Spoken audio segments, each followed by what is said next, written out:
Alright, you guys, I'm not going to go too deep into this because it's actually a very simple planner and a very simple system, hence the simplified planner. But I just wanted to give you kind of a quick video on how I use this. I love Emily Lay's brand. I love her and her employees. Everything that you see about them, any interviews I've seen them in, they all just seem like such genuine and nice people. So that's one of the main reasons I chose the simplified planner over some other planners which are pretty similar on the market. It is a little expensive. I think it's $65 for this specific planner, but I use it every single day, so in my mind $65 for 365 days of the year isn't too bad. Okay, so keep in mind that I have taken some pages out and I've added a notebook in just because I carry it around with me everywhere, so anytime I can make it smaller than it is always a good thing. So it has like coil binding, so it's not something that you can just throw in your purse. Keep that in mind if you take everything with you. This isn't super portable because these can get bent. Obviously you can bend them back into shape, but this is much better as like a desk planner. So when you open it up, there's a pocket over here. This is where I just keep some important stuff. I've added in a little notebook here with a rubber band, just so that way if I need extra room to jot down notes, I have a place for it. The Emily Lay brand does sell little notebooks that fit into this pocket, so if that's something you want, you can do that. Okay, so this specific planner is a monthly planner with daily pages. So each day has its own page, and then weekends are split in half like this. So it has the monthly view and then the daily pages. So I use my simplified planner for schoolwork, for my own personal life, things like birthdays, friends, hanging out with people, and for my family. So I have my homework in here. I have when bills are due, taxes, I have appointments, I have birthdays of friends and family, and paydays and things like that.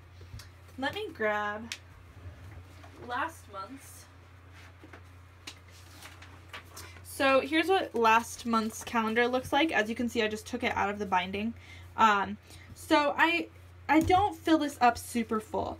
I try to keep it only to my personal stuff, things that are really important, things that are need to be done, things like bills. And I try to keep this clean and simple. So you'll see that I fill out my pages every day. I use them pretty regularly. Let me show you a couple examples here. So here's some sheets from September. You'll see I put when I work, I put things like client meetings in here. And then I have my to-do list for the day.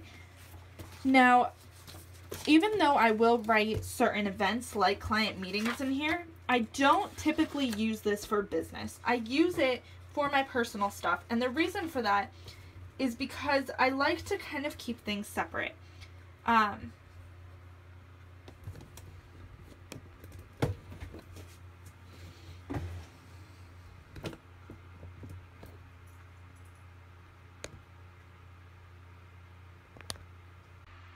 Basically, by kind of separating out my personal stuff from my business stuff, my calendar, when I look at it, is a little more easy to absorb and a little easier to keep track of.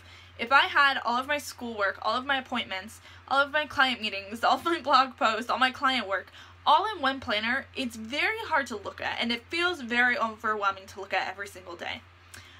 So my simplified planner is strictly for personal stuff and daily to-do lists. If my to-do list includes something that has to do with business, I will put it in here if it's like a really big event, like a client meeting. But little things like writing a blog post or writing an email or answering emails, those don't go in here. And I'll talk about why in a little bit later videos talking about Google Calendars and Asana. So yeah, for now, this is my normal planner. I take this to school with me and I take it to my day job because that's really the only two places I use it. If I know that I'm going somewhere and I need to remember my to-do list, I'll either just take the page out or take a photo of it.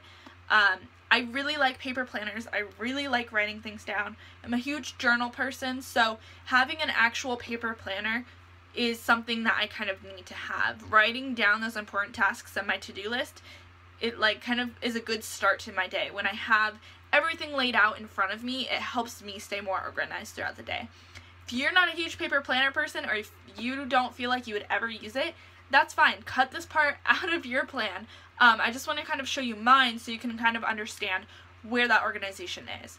I highly recommend separating out your business stuff from your personal stuff though. And again, I'll talk about that more in the Google Calendar video. But if you're not already doing that, look into just getting a super simple paper planner. You can buy a $10 one from Target if you need to.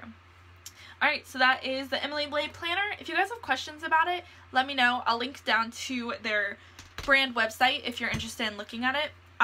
They probably are sold out of the planners at this point because they do sell out so quickly, but you can get information on where to buy them from retailers as well. Alright you guys, that is it for this video. I will see you in the next one.